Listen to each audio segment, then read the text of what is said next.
Wonderful. Good evening, everybody, and welcome to our February 18th board meeting.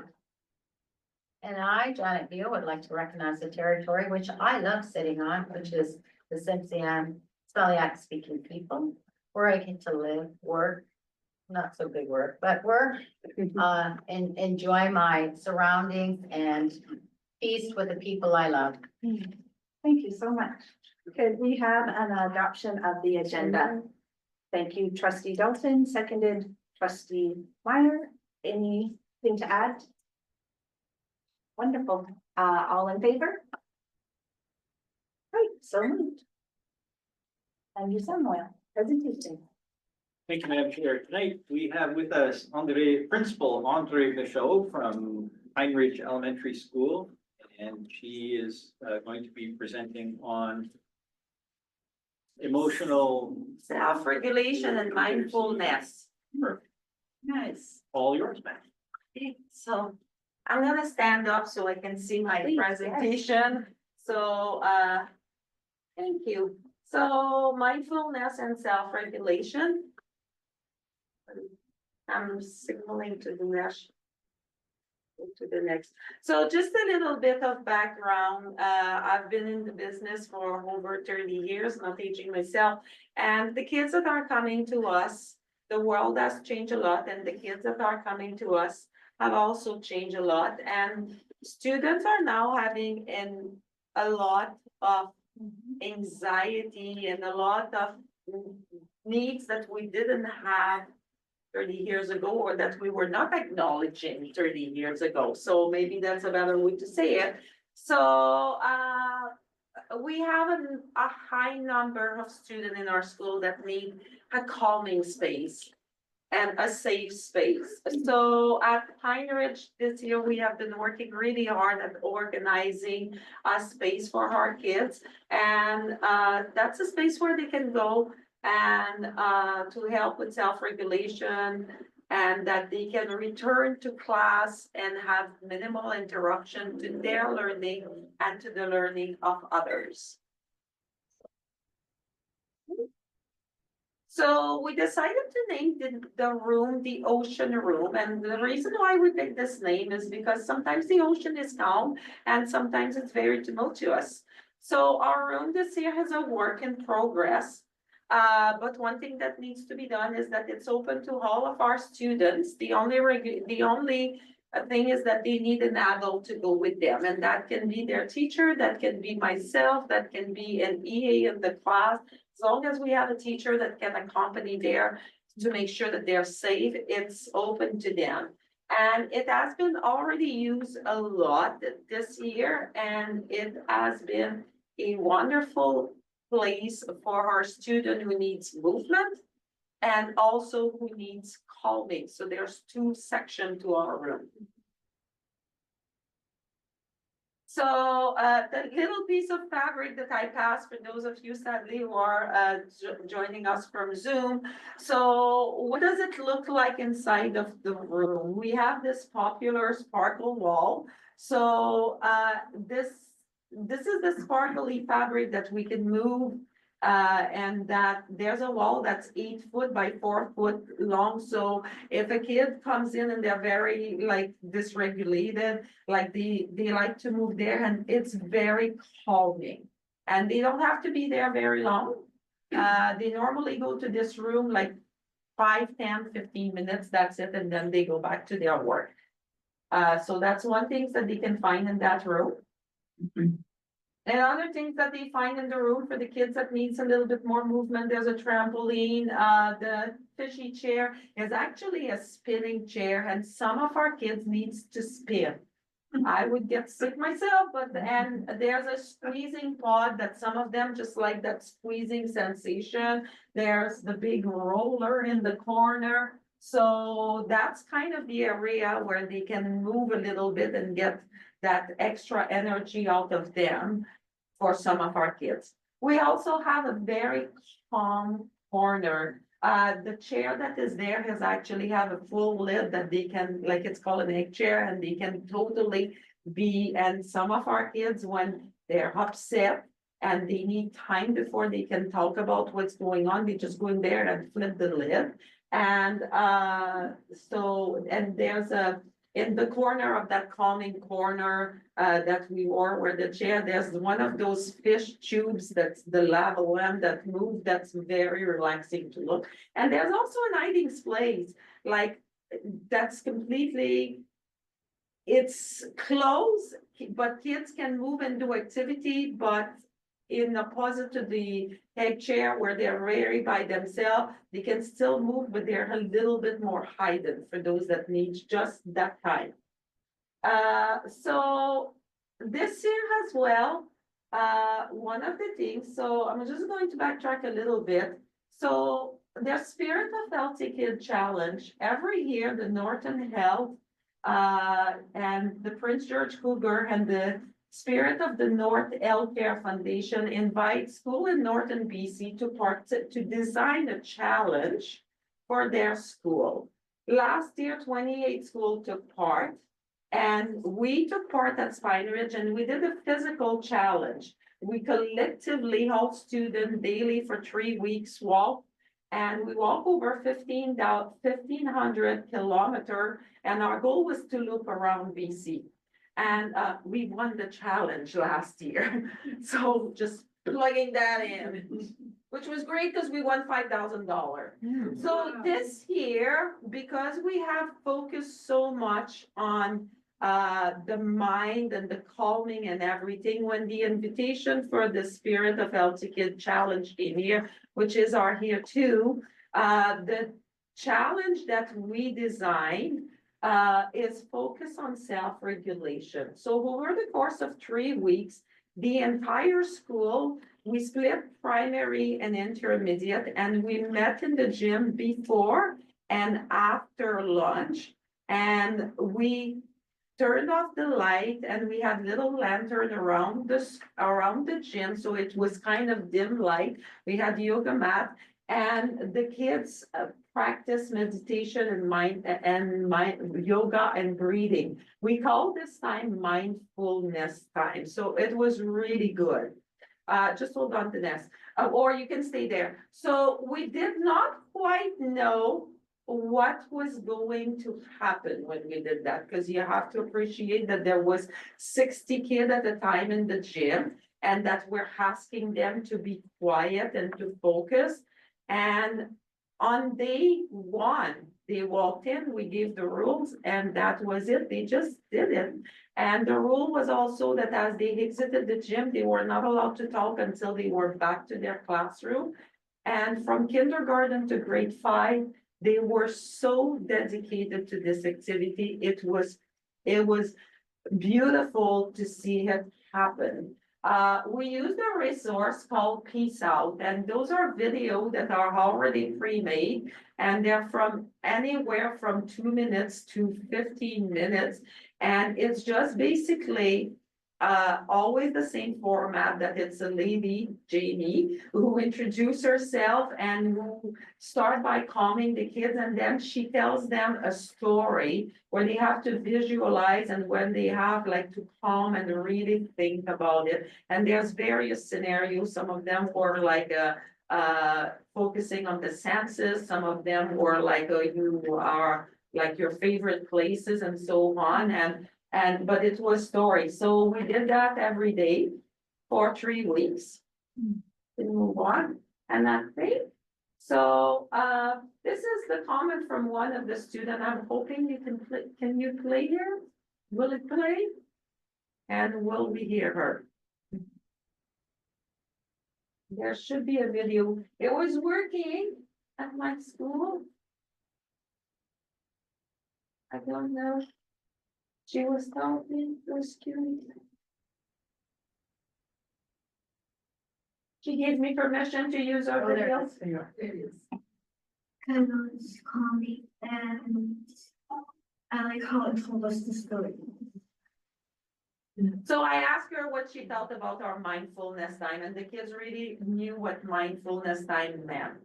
And if you go to the next one, I didn't record the staff. So one of our support staff said that she worked with a challenging student And now they are using the breathing exercise together when he needs to calm down. So that has worked really good for him. And then I have a teacher that sent me mindfulness, they practice, so it's not something that you just acquire. And the peace out sessions we did as part of the Healthy Kids Challenge effectively laid groundwork for her K1 student to take better care of their mental health and to foster a growth mindset. The kids were really excited when we said it's mindfulness time. They were, you would hear like, like it was a very happy time. And finally, one parent, talked to me and she said, my child has big emotion at home and he has been using breathing at home to help calm himself. So, and I gave her the reference to the video. She said she's looked at them. They haven't used them yet, but she said that himself has at times say, I'm just going to go breathe now. So isn't that cool? Yeah, so, and there's one of our little guy practicing mindfulness during one of our sessions. It was really hard to take picture because of course it happened in the dark. So I don't know. So some of them chose to sit, some of them chose to lay down, as you can see. And of all of our students, we only had one little wiggly kindergarten that couldn't participate. Like he was just trying to run in the gym. So we sort of would bring him for 5 minutes and then take him out because it was too much for him. But other than that, everybody took part of this challenge, even the adult. And that's it. Do you have any questions for me? So what made you decide to? I'll have a speaker. Sorry, I heard. Whoa. Just what made you decide to do this, Andre? Like, what was your initiative behind this? Did a group of you sit down and explore this, or did you sort of come up with this on your own to actually to All of it or the yeah, challenge? to invest in this whole, It's need-based, very need-based, that it's hard sometimes to keep a student in the classroom there when they're in completely dysregulated and they're loud and they're upset and we don't want to send them home, but we also have to offer them an alternative where they can just kind of take a breather and then go back. So, and our students starting in kindergarten, the group that the last 2 years, it's still kind of the tail effect of COVID. They have socialized less, they're not using group and so on. So it was really a need that we needed a place to support our staff and as well as to accommodate our students so they could be successful. So that's how it started. And I do have to say that when I was moved to Pine Ridge, there was already talk about doing a room. And there was idea and there was great foundation, but it takes a lot of times and a lot of energy to like clean up a room and like totally take everything and make it a functional space. right? And I'm spending a lot of weekend and evening to do that, cause I believe in it. Thank you. I have trustee Sanchez and then trustee Horn. My question is, do they go by class or the whole school? So it's more small group and it's by need, so anybody is allowed to go. So this is not the room just for a certain group of people. It's a room, we've had kids going for rewards, like you've done good and let's go jump on the trampoline and so on. So we don't want it to become the stigma that the ocean room is for just a certain type of kids or a certain group of kids. It's open to everybody. There's timer in the room, there's example of what they can do, like starting, like, if you start by that, you could probably finish by that, or you can just go and do what you really need to what works for you, because some of our kids are going a little bit more often. And we have to be honest, some of our kids have absolutely no interest in going into this room, and that's fine, but it's there for our kids who needs. And we have kids that, sometimes we have kids that like, oh, this is novelty, because there's lots of things, and they'll go and go and go and go when they discovered. And then they go less. And I have observation so far is, as we're going up in level, there's more kids at the base, like at the kindergarten and grade 1, and there's less kids as we're going up. But it's open for everybody. So the other question that I do have is, you take them in a class for like an hour or something, or do they, They go as needed.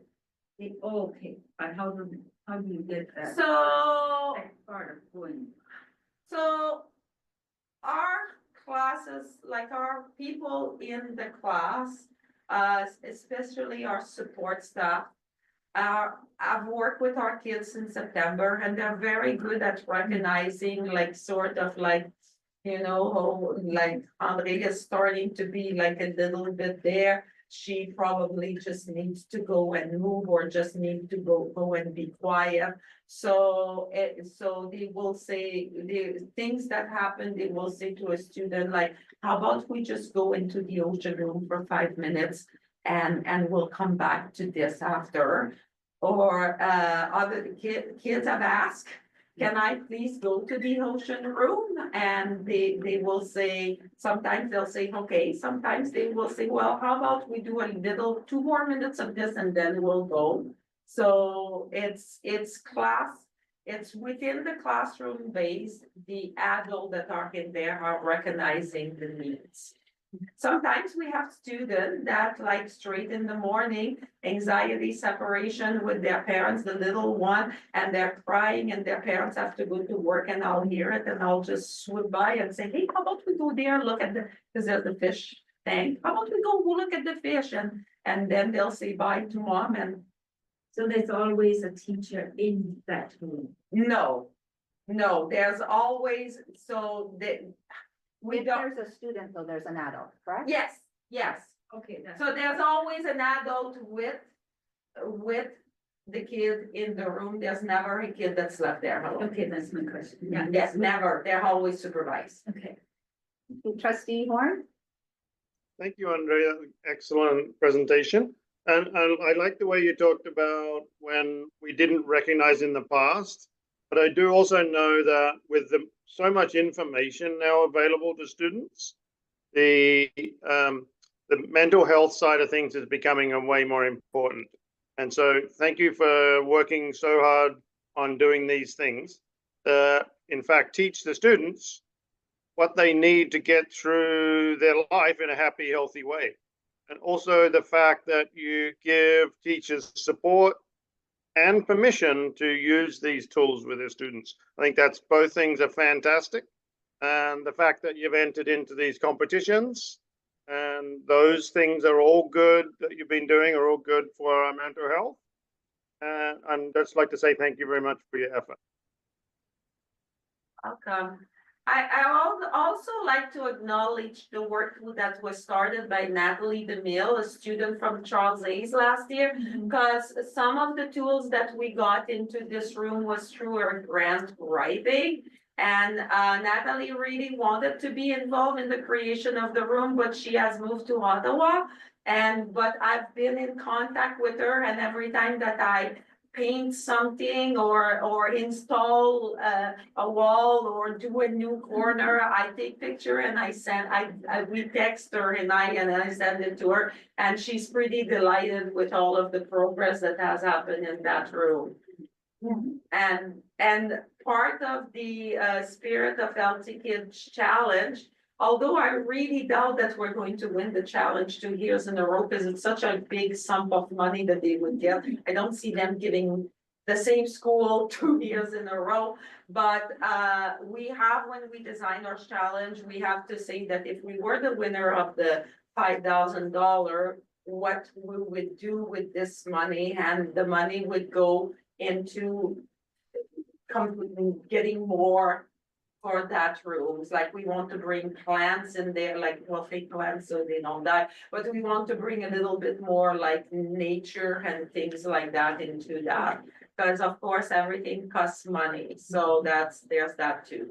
And quickly, like the money last year, the money we won, it's part of the mindfulness too, that we purchased planters and we're going to start gardening in the spring, which is also with the. I want to Thanks for the thank soul. you. I want to thank you so much. And as a person that teaches mindfulness, this is incredible to see this happening in our schools and for our students and offering breath, which is something that is always available to us and we may forget. And also, I specialize in trauma, and what I would love to invite you to look at is that sometimes children that have trauma, mindfulness can be very dysregulating for them and can put back into where they have been and can be re-triggering all over again. So just to hold that as well as you do this work around mindfulness and all of the kids that you have in your school. So thank you so much for tonight. Thank you. Thank you. Please. I just wanted to mention that I was a trustee in Pine Ridge when you started that. And you just had 4 walls, and it's really wonderful to see how much it's grown and what fabulous work. Congratulations, it's awesome. Thank you. Thank you so It's much. not, like, I'm here representing the school because there's been lots of people putting in ideas and helping out, and just like, there's been and even collaborating and asking like, well, what do you think? Should we move this there? Should we make this corner? Like, what do you think? So there's been, I'm kind of the labor person, but there's been a lot of people helping out with bringing me resources, idea and everything. So we're all working together. So you'll pass along our thanks and gratitude to your I team. will at our staff meeting tomorrow. Thank you so much for having me. Thank you.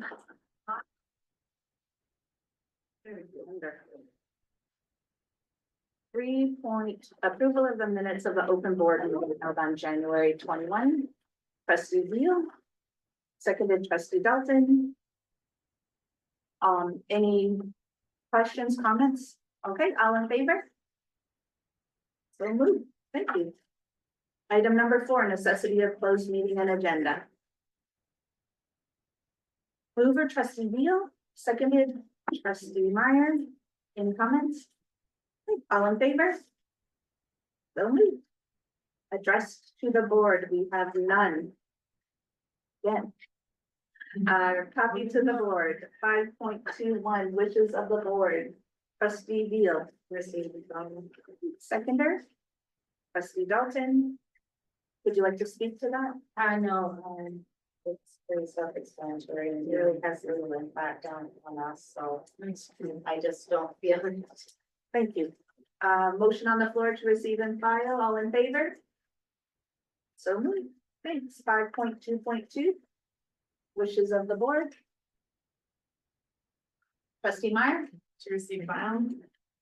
A seconded trustee Horn? Yeah. Did you care to speak to that? No. All right, we have a motion to receive and file. All in favor? So moved.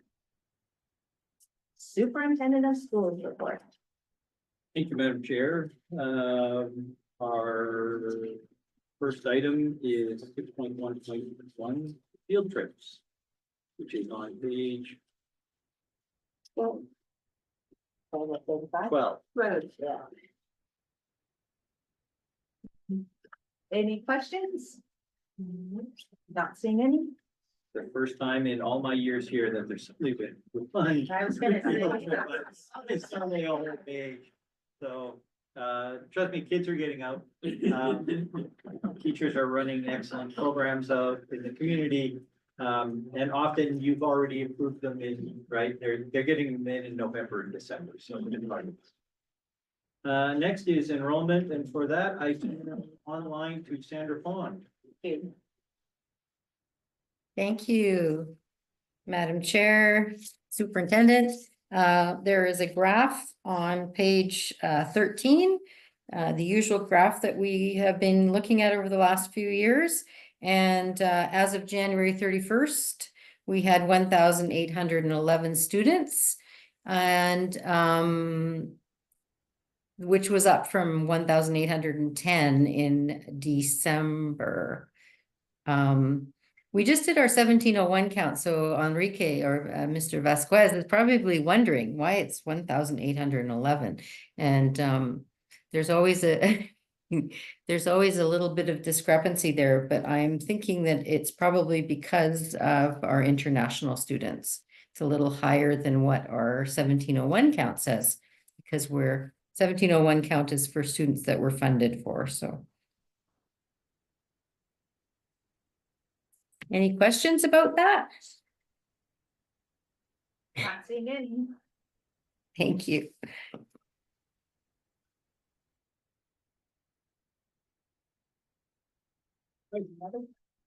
Thank you, Madam Chair. Upcoming projects, learning and others. So obviously, there is a lot going on in our schools, and although we try and keep these meetings to be what happened last month, because our meetings are now almost the third week of February, it's hard to contain the enthusiasm of all the learning things that have been going on. And so you'll see that I probably added some things from this month, but the first thing is, of course, I attended the Sugar Shack celebration last month, and it was a wonderful meal with tons of great music and very tasty pies. Students from the French immersion program, some of them were in Quebec this past week as part of an exchange program. As you know, I had not tweeted, but I'd sent you updates as to their delay due to snow. And so I'm pleased to say they are back and everyone is safe and sound. I was on the flight down with them, and because they got delayed, I was on the flight back with them. So it was so exciting to see how excited they were, and then to hear about all the great things. And I also got to see their pictures along the way. Nice, yeah. Their twin school that they went to is expected to visit here in May. And I know that they're planning a lot of fun activities for those students when they get here. Miss Clifton's First Nations Art 11 and 12 class hosted their second annual art show. This year, students created stunning designs and hand-painted beautiful artwork on drums. Students were then pleasantly surprised when Mr. Nelson and Miss Clifton announced that they would be able to keep their drums. I know Sandra Pond attended the event in person, and she was suitably impressed with the artwork. Students in Miss Smithanic's Science for Citizens 11 class learned about the application of science through a blood typing lab. Students have been performing for the Drama Fest. They've been busy rehearsing and making costumes, including beautiful crest masks.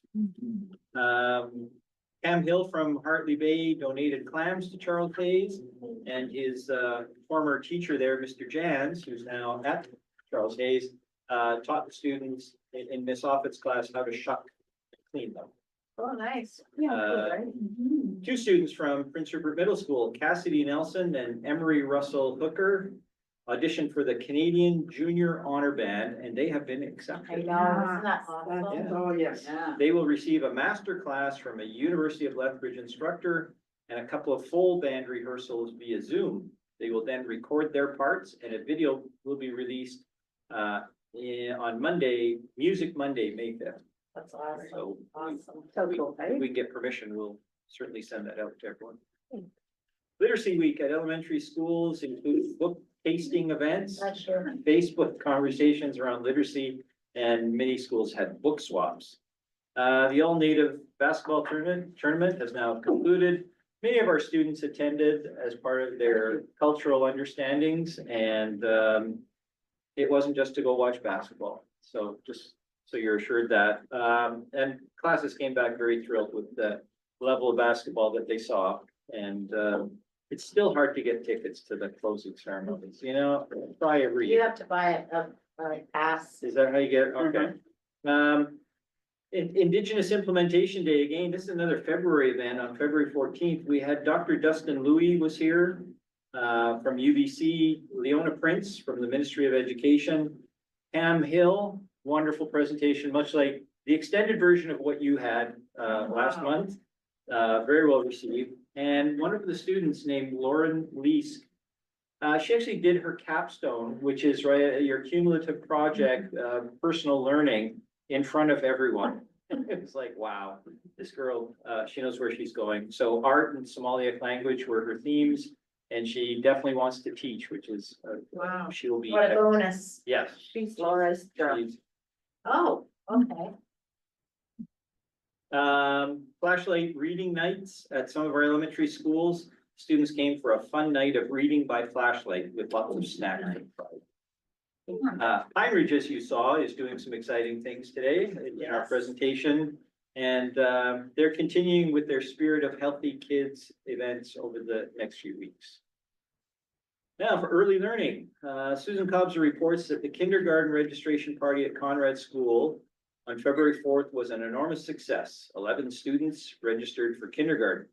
This event was planned by the Strengthening Early Years to Kindergarten Transitions team from Conrad School. The main attraction was the bouncy castle and free popcorn. Of course it was. The district and community partners are meeting to plan a similar event on a much larger scale. The event will be an early learning fair held at Acole Roosevelt Elementary School. The date is yet to be determined. The purpose of the early learning event is to encourage families to register their children for kindergarten as soon as possible so that they can be informed and be invited to participate in the pre-kindergarten events such as Play in the K, which we've had people present on, Ready, Set, Learn, and the Welcome to Kindergarten programs. And next, Madam Chair, if Roberta Itzerza is online, she, It's not. No. okay, Roberta was, there's a family member has taken ill, so she wasn't sure if she could make it, but, I did say that I would talk about the implementation day, and it was, very, very successful and very well, obviously well attended, because it was a day of work. Yeah. Any questions? Thank you. No, it sounds like a fun packed. Yeah. month. Schools are doing so much. This barely covers what's going on. No, we know that. Our teachers, our EAs, et cetera, our cultural workers. This is, as you know, again, earlier in our previous meeting prior to this, I talked about my experience. A great deal of learning takes place between now, April. Once it gets warm outside, we're all looking outside to be out there. So this is a time where you're going to see great gains in literacy, numeracy, et cetera, in our students. We just learned from the earth and. Exactly. Right. Thank you so much for your report. Thank you. And thank you, Ms. Pond, for your report. Yes, thank you. Thank you. And now on to our Secretary Treasurer's report. Thank you, Madam Chair. So on the topic 7.1, you will find the January 2025 Statement of Operations Report, page 14. Before I go deeper in the numbers, what I would like to remind the public is that the Ministry of Education and Childcare provided the recalculated operating grant for the 60 school districts located in the province of British Columbia at the end of January. As we know, the main factor in this calculation, the main factor in the calculation of such grant is the student count at September 30th, 2024. In case of our school district, the net effect of such recalculation was a reduction in revenues by $51,335, mainly as a result of the reduction of the student count by almost 29 students. In September 2023, our school district had enrolled 1,836 students, and in September 2024, actually September 30th, we had 1,807 students. Our school district will need to absorb such reduction in revenues starting this month.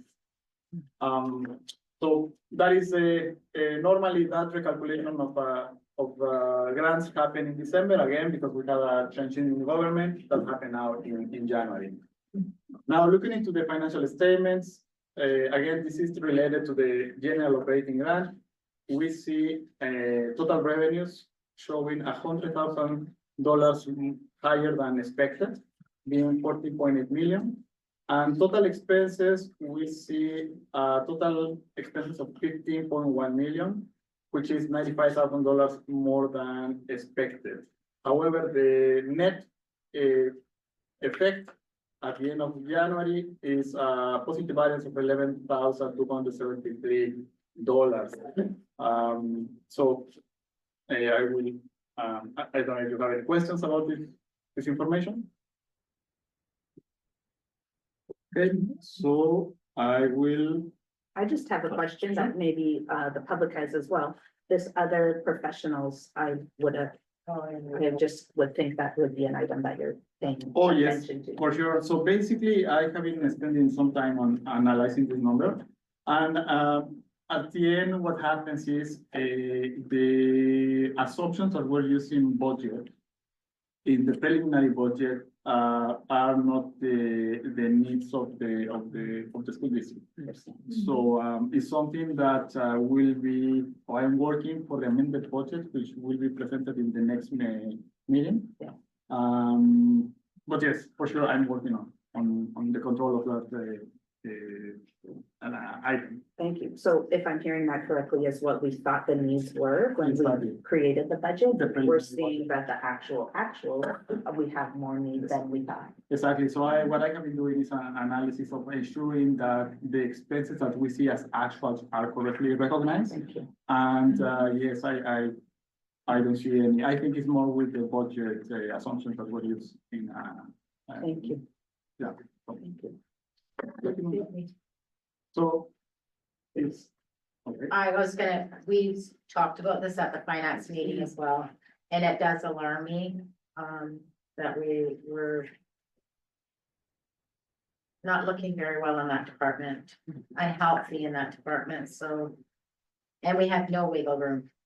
That's where the public has to understand, we're so tight with the dollars. Without student bodies coming into this district, we're going to keep bleeding until such time the government decides to do a new format for us in rural areas that they've promised over the years.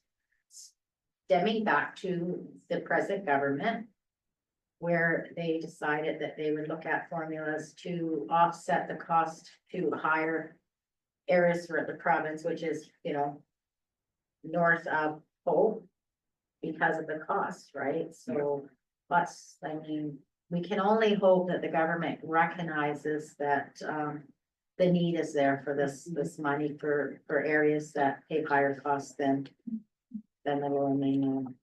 Yes, I totally agree with you, trustee. I think also the way that I think the ministry may see it is the general operating grant is not supposed to cover all the operating expenses of a school district. So it's up to the school district leadership team or management team to find ways to be efficient and use whatever the funds are available. So, I think that is the challenge that we're having here. But I think it's also important for us to go and again, look for ways to maximize resources. So. And I also want to thank you for this report again, because this, I feel, just represents so clearly to us. And also gives us knowledge moving forward. But also when we go to advocate, I think this really shows where our needs are. Yeah, no, and again, the idea is to actually have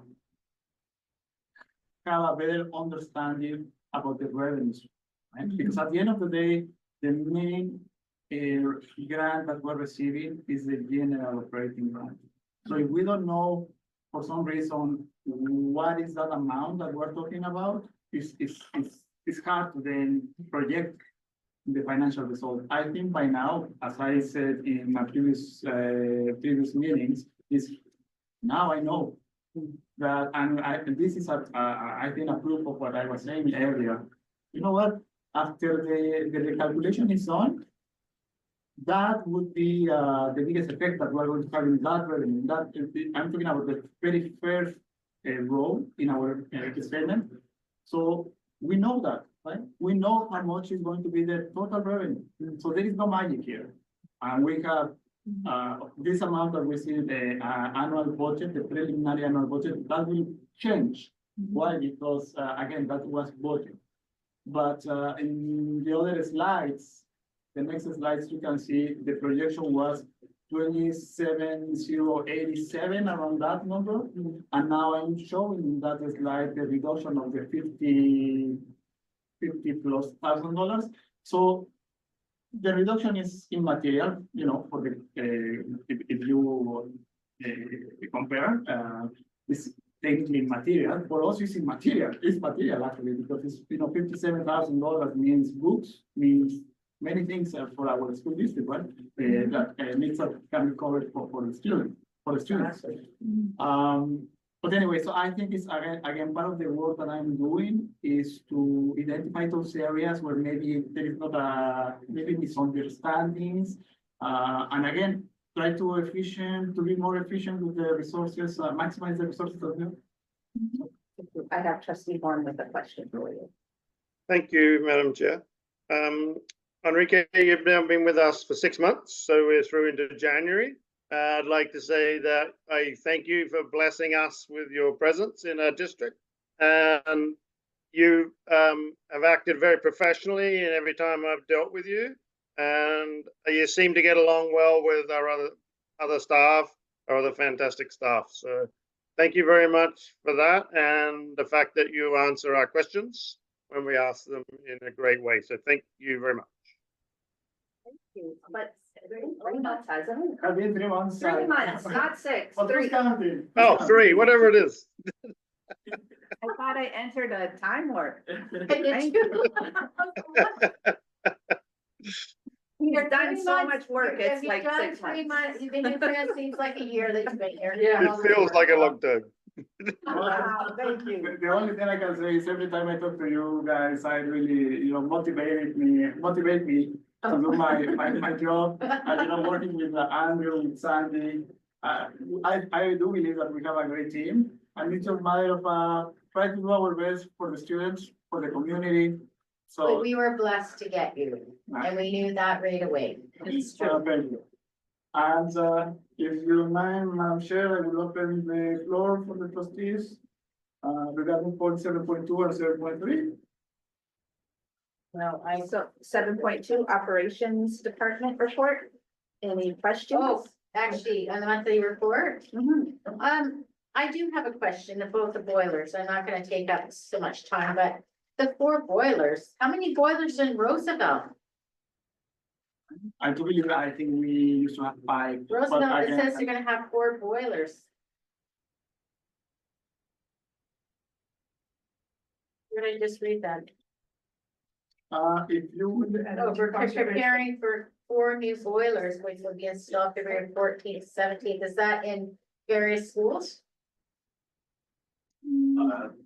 Sorry, Madam Chair, I would have to defer those to Mr. McElroy and Mr. Okay, all right, well, that, I just was curious. Mr. Warburton. This weekend, the maintenance team did install the new boiler in stuff. I was working along with them, and I don't know the exact time frame, but they. I just wondered where the 4 boilers were To going. the Roosevelt. All 4? I believe they were replacing. Okay, I didn't realize that school had that many. I thought they only had 2. Sorry. Okay, I just was curious that there was other schools getting boilers. Trustee Horn? Unmute, there we go. I'd like to thank Kevin taking over into this new job, and the fact that we're using so much of our buses. In fact, we're using them so much they're breaking down. So this is fantastic. So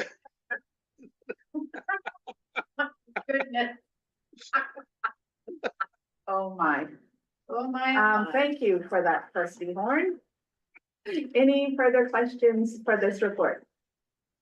All right, and then we will open that up for the Information Technology Department report as we have Dinesh with us. I have a question. Please. So, 15 laptops were purchased, and now is this that part of the program, first of all, what type of laptops did we purchase? So this 15 laptops was part of the grant that That's- PCS okay, was able to okay, get it. Okay, This is not related to the Microsoft grant that we have. okay, previously. that's what okay, so what type of laptops? These are all Windows laptop, sort of medium scale for our students. Yes. So, enough to do the job. Yes, I think more than enough. We were able to purchase through Dell. Dell has this initiative with the Microsoft to add an extra discount for the nonprofit organization. We register our school district to that, so we get another 7% discount from the price, already discounted price. Nice, nice, okay, thank you for that. Trustee Horn? Thank you, Dinesh. I see that we've had several outages. Much of the town has had issues because they've been doing pole work in the town.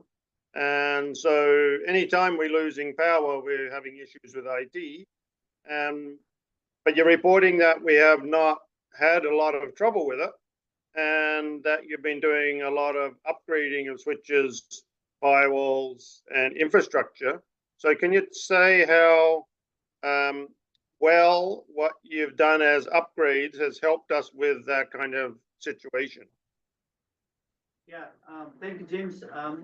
We try to keep our power backup to around 40 minutes to 45 minutes. And if that goes anywhere beyond that time frame, at this point for the site, we are not able to sustain that. And the hope is one day we'll be able to put it to the generator that way it continues.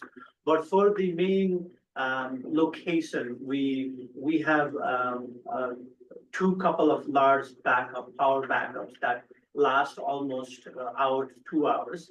And within that time frame, we also have a software that shuts down the most important services for us. And so that way, we're not in that cycle of just shutting down and having an error as it loads up. I monitor those and the team monitors that. And in an instances, we will swiftly log in and make sure services shut down and ready for the longer time frame outage. And then once we fire up, we ensure all the services are all back running. We have a software that tracks each schools and each services and each servers and gives us the feedback that they are up running or those particular services or the web services are running. We ensure the most important and the crucial services in the districts are up running. For example, a heating services that we would ensure those are up running after the power outage in each school, because as the school starts next year, we want to ensure there is heat in the classroom. Thank you. Trustee Dalton? So I'm reading in the network status that outages are caused by BC Hydro. Yes. My question would be, do they fork in a little money to help us? Because there's extra time and Yes. staff and things like that. Yes. This is a very reasonable question. It says right here, Yes, what are they thinking in some money? I'm not aware of that, but I would like. Let's find out. She's always looking for the pot gold up there.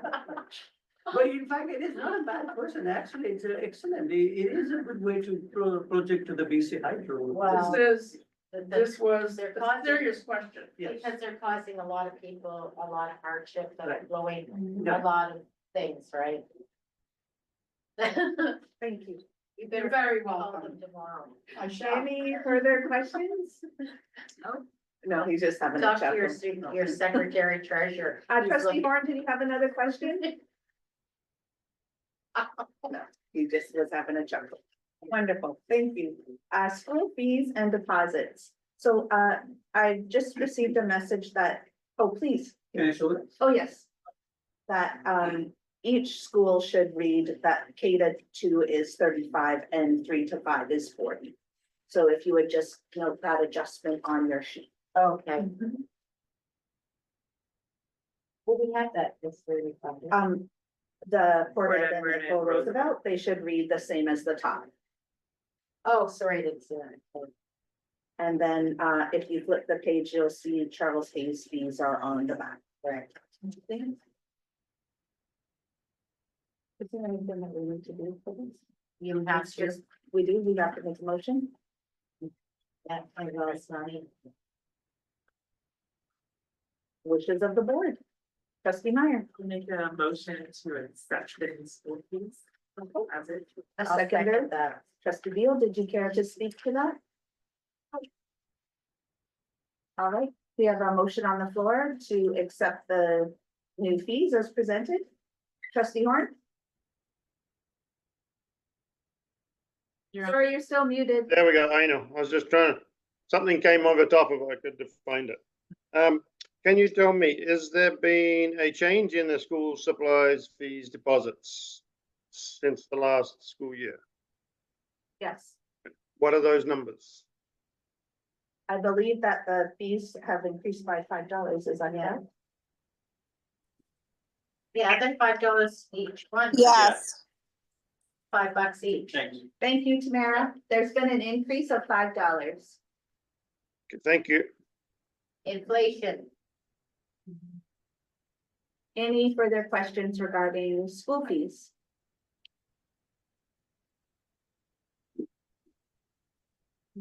Not seeing any. We have a motion on the floor to approve the fees as presented. All in favor? So moved. Thank you.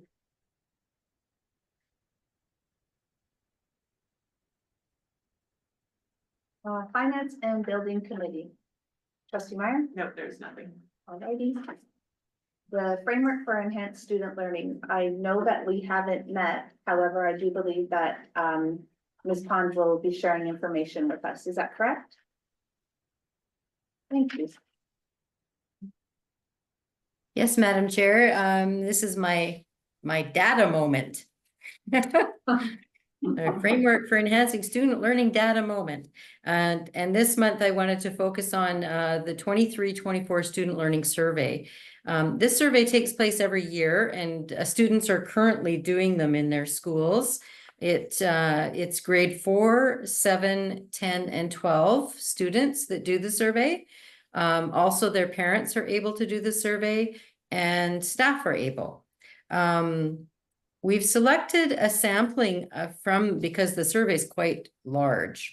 And so we've selected a sampling of questions that connect directly to the priorities of the student of the strategic plan, equity, truth and reconciliation, and mental health. So if you look through them, you can see the grade. This is interesting because it's kind of offset. The columns on the left are the grade 4 to 7 and on the right are the grade 10 to 12. And this does not reflect all of the students. Not all of the students participate every year. So, but it's kind of interesting to go through them and have a look at what students are saying, keeping in mind that when they do this survey, the surveys are long. Sometimes, you know, when we listen to student voice, they say, oh, do we have to do another survey? Like they feel like they're being surveyed a lot. This one is done by the province, so we're kind of committed to participating. And Sandy, would you take the top one, say the S133, and then would you break down how to read the data that follows? Sure. Yeah, so if you look at S133, 162 grade 4 to 7 students participated.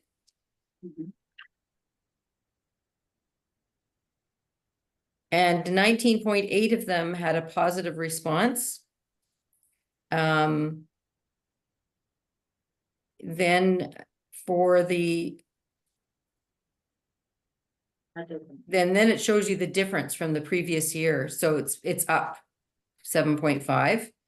And then, Cause I'm kind of confused, that doesn't equate with me. So 162 people participated. Total percentage out of that equates to 19.8, so the positive response out of the grade 4 would be 7.5%, really, wouldn't it? Or is that breaking it down? no, into- because the tabs at the top are off. So total, Okay. total count, if you take total count at the top and slide it over. Yeah, Yes, okay, thank you. Yeah. Wonderful. yeah, For this the just record- printed weird because I've taken it off of the, yeah. So, yeah, so it's We moved 162 grade 4 to 7s, 19.8% of them gave a positive response, which is a 7.5% positive difference. And then Right. 129 grade 10 to 12s participated. 10.9% of them had a positive response, which is down 2% from last year. Yeah. Got it. So it's worth just kind of having a look through. The full learning survey will be posted on the Rupert Schools website. It may be there already. Under the framework for enhancing student learning tab. Under the board tab. Under the, no. I know. It's like, oh boy. Yeah. So thank Any you. questions? Thank No, you. it's excellent breakdown. What I'm hearing is this is very appreciated, and we thank you so much for, personally, thank you so much for including data in every one of our meetings, because Yeah, that's I why love to we're see that. here. I'm a visual person. I think it's awesome that, and it shows in some areas, Sandy, we have work to do. Yeah, absolutely. Thank you. Just great knowledge. That's right. Thank you, Sandy. Andy, Thank you for that. can you tell me how you're able to use this data going forward and how you plan things? Well, this data gives us a snapshot of how kids were thinking at that moment in time. I think what we know about this survey is it's long and that they don't have an adult necessarily sitting with them explaining the question if they don't understand it. So it's not helpful in that way. I think when you can sort of have just a couple of questions and then are able to say let the kids ask you questions about the question, then you can get responses that these ones, it gives us an idea of how our students are feeling and what we need to work on. I think big picture idea. Yeah. Thank you. Most definitely. Thank you. Any further questions? Well, it's alarming, some of the- I'm not going there. Provincial Council? Yep, provincial council is coming up. In fact, it's on this Saturday coming up. So I'll report back next meeting about that. And that's virtual, correct? That's virtual indeed. Wonderful. I'm going to Thank be you. in Smithers for that one. Policy committee up next. Right, before you report on that, could I just note that I did send in my regrets and we could just have that noted on the minutes? Yes, please. Thanks, and all over to you. Minutes are on page 26. So I'll make a motion to approve policy 1410, student code of conduct, 1420, district code of conduct, and 1450, respectful school communities policy. And a seconder to that motion, trustee Dalton. And did you care to speak to the? Yes, please. Please. The three new codes, policies that we put together at the last policy meeting. They were sent out for stakeholders to oversee and see if they needed any changes made. And I would ask Andrew if there was any response to that. There were none. None, thank you. And so that's all I need to say. We talked about this at the last meeting, so I don't think we need to go over it again. And with that, I'd like to end my speech. Thank you. Wonderful. We have a motion on the floor to approve these policies. All in favor? So moved. Thank you.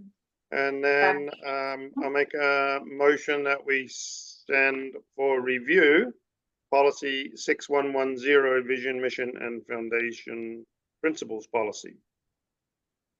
The trustee Deal, did you care to speak to that motion? Yes, so this motion came from a report from auditor that we need to make some changes to it. So what at a meeting, what I asked. let me just Sorry, find- we couldn't hear you as you turned your head. Oh, sorry.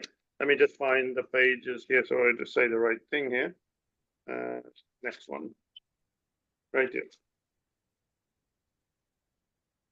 So what we did was we removed completely the old policy and came up with new idea, being that we wanted the policy to state how our vision, mission, and foundation is put together, why it's put together, and how it's meant to be used.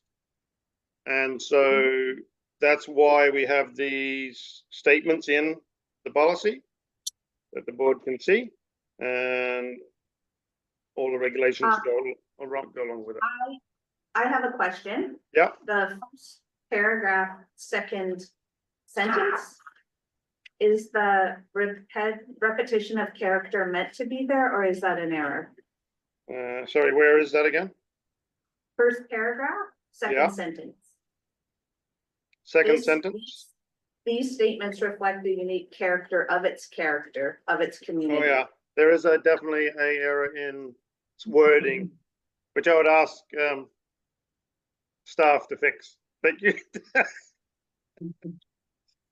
Thank you for that, Madam Chair. Mhm. And I would just offer to the board as well that this policy going out to stakeholders is also going out to each of you to spend time with and to bring back any concerns that you might have at our next meeting. Fair to say, trustee Horn? Fair to say. This is brand new policy, so it will have mistakes. It also, the one thing it doesn't have that we will do later on when we review this policy again is a section that will say when the board will review this policy in a non-meeting setup, right? So that the board is stressed on the way that the board uses the vision, mission, and foundational principles, which is the idea of the changes made to this policy in the first place. Thank you for that. Yeah. So we have a motion on the floor. Would anyone else like to speak to this motion? Questions? Just quick. Great. All in favor? Oh, that had to be done. Wonderful. So moved. Thank you for that, trustee Horn. Thank you. And that's it for the policy committee. Yes, and then the district technology steering committee, trustee Horn? Yes, I would remind trustees that the District Technology Steering Committee provided handouts on AI, functions of AI, and how some information on how we're going to look at it. And the fact that we asked at the last meeting, we reported that the Tech Steering Committee was going to look into how we would best institute AI for our students. And so I would ask that Dinesh report on how we're doing with that. Yeah, I have a question from trustee Beal. Yeah, Please. so talking about AI, I understand where you're going with AI and what we need to do, but I'm very uncomfortable with a school district being responsible to do AI without the support from the provincial government.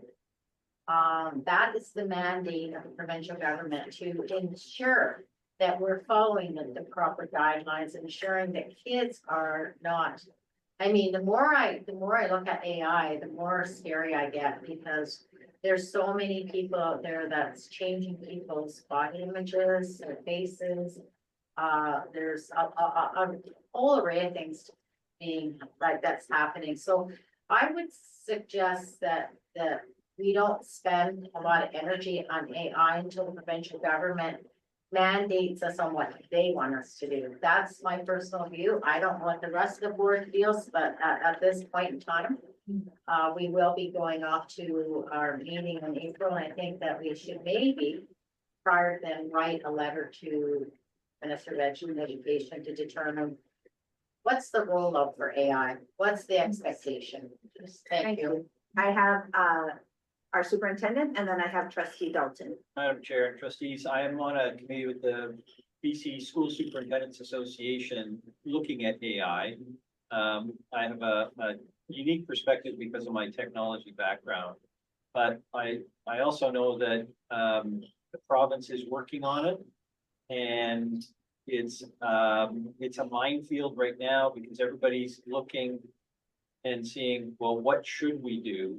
And that's why we're discussing in the superintendents, because how would we roll this out to provide our students and staff with appropriate technology that encompasses the tenets of AI? But just so you know, we do have many students who have downloaded different AI apps on their phones, and they use it as study aids. Understand that. Yeah. Did you care to say anything? Yes, unless Please. there are many more questions. No, Okay. that's that. That was Yeah, so thank you, trustee, and thank you all the trustees. So, Oh, yeah, sorry, Yeah. trustee Dalton. Yes, I'm actually in favor of that, and I wouldn't rush it too much. The student wants to do their own thing and their parents and whatnot. I just don't see right now the use for the student or the school or the people until we have something a lot firmer. And this is what I would like to mention to you. Take as long as you want to investigate that. Table it ad infinitum, will support you. Thank you. Thank you. Dinesh. Good, thank you, trustees. To answer your question, James, and to all the trustees, the concern, these are valid question. I think the concept of AI has come up so rapidly and so fast that we don't have a clear direction as to where to go and why we should go towards that direction. Throughout the district, throughout the province, and many districts has a mixed opinion on this. Some districts are fully supportive on incorporating AI and empowering the students, some aren't. But what we looking into is a way, some of the popular tools, we want to ensure that the way the data resides, and if the data does not reside within Canada, we are blocking some of those. For example, if we look into the recent light came with the DeepSeek, we have blocked DeepSeek in our school district, and we're also looking in a way that various different AI tools that how we can work with our vendor to stop them as a part of all bigger umbrella. So we are aware of the risk that it brings, especially trustee you brought about the image that can be created, video that can be created, that can be damaging effect to our kids. So we are looking into blocking those as it comes more frequent into the market. So we're looking at that. But we're also looking into one of the AI, which is called Magic School. That has been used by many school districts in BC, many school districts in Ontario about that. We are not trying to say we're going to implement that. We are just looking what the most leading is AI, especially focused on education is, and is that something to look into that. So at this time, we're just looking into that, see what that is and how it is helping to protect those. I have trustee Beal and our superintendent, but I'm curious if either trustee Meyer or trustee Sanchez wanted to add anything.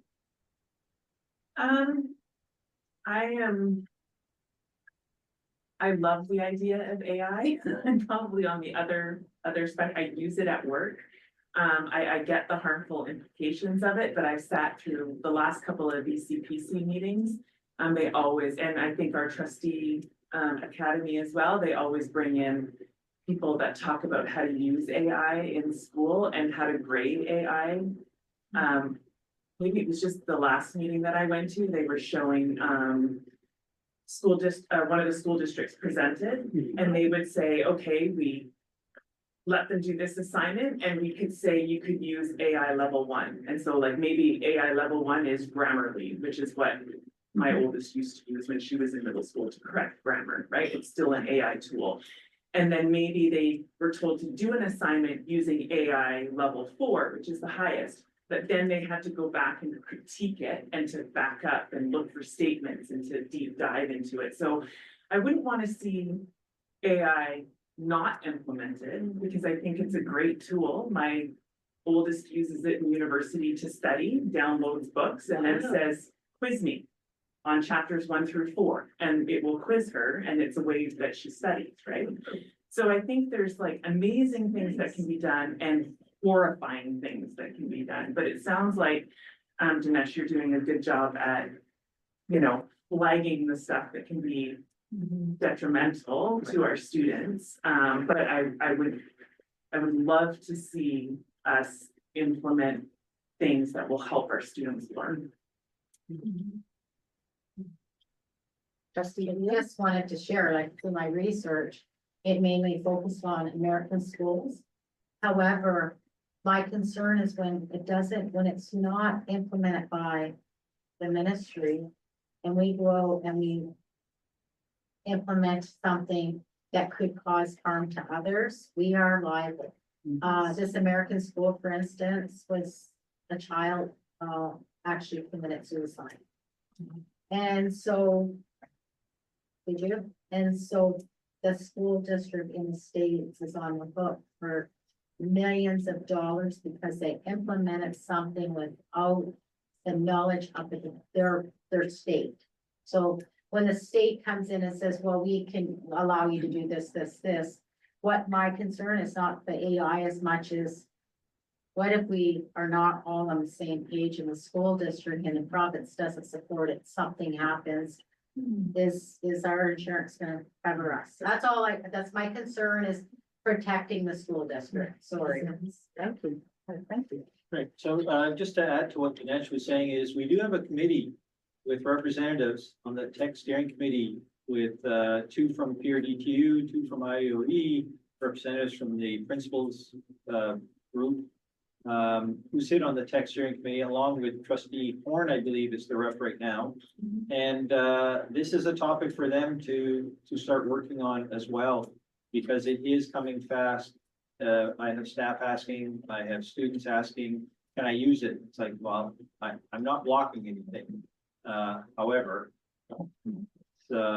let's look at it and see how can it be used, as you mentioned, how can it be used to be a productive tool as opposed to something destructive and certainly with tragic consequences. So the tech steering committee will report back to you frequently.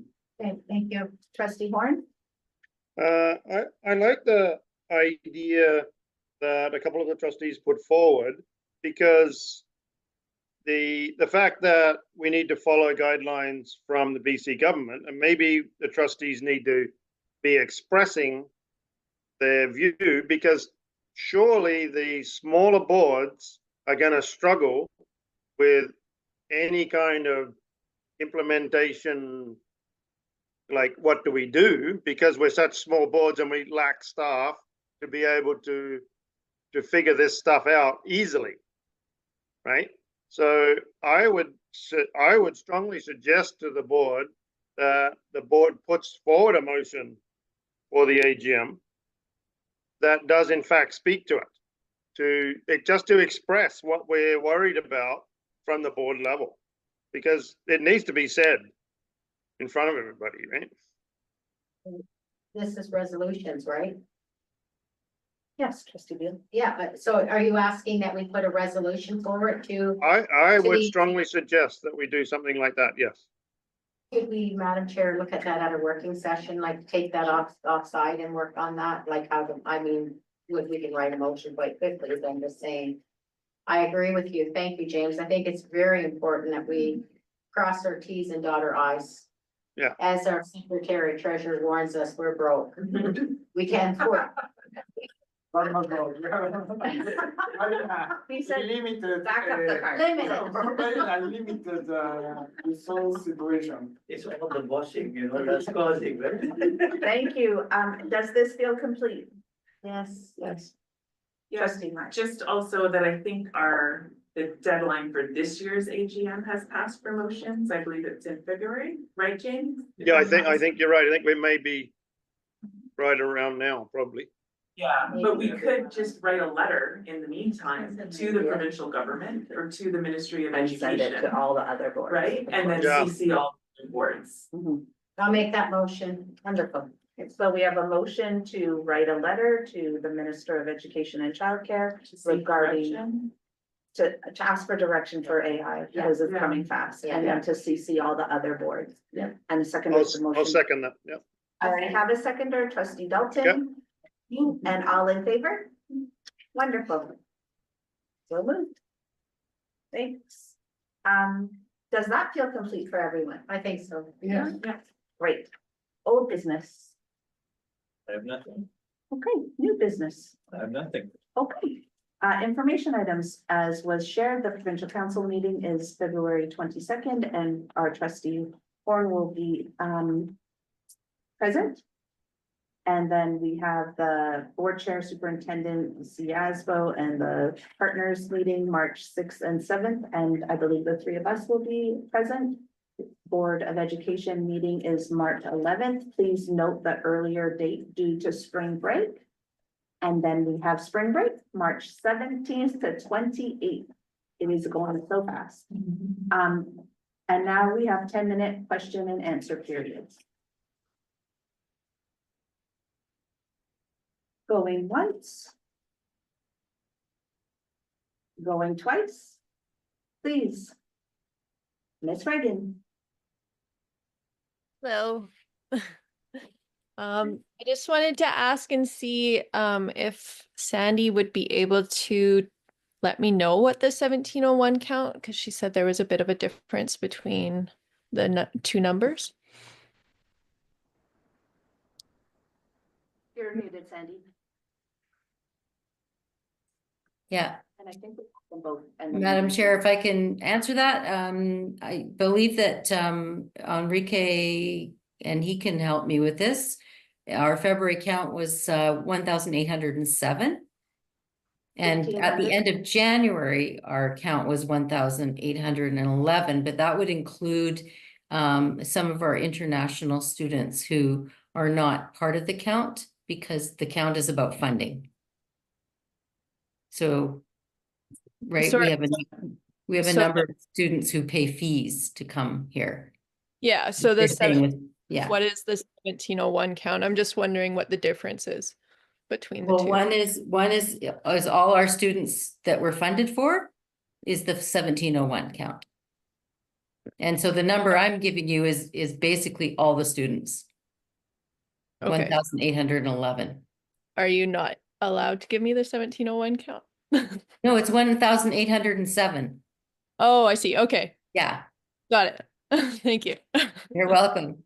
Thank you, Chair. Yes, I think it's important to mention that the number that I provided as of 1,807 students is at September 30th, which is considered by the Ministry of Education and Childcare to provide the grant, the general operating grant. There are counts, updated counts, I believe, at the end of every month, but any change for our school district normally doesn't have any impact. There are, I believe, 4 counts that the ministry does. The first one is June, then in September, then in February, and then in May. But again, the most important one for our school district is really the one at September 30th. So any increase in our school student count or decrease really doesn't have any significant effect after the count that is on September 30th. So hopefully that helps. Wonderful, thank you. And then third call for questions. Thank you all for coming tonight. We are adjourned and have a beautiful remainder of February, and we will see, well, most of you soon and some of you next month. Thank you so much. And for trustees and those involved, we'll see you on the other line. Thank you. We will take a 5-minute pause. Thank you. Please.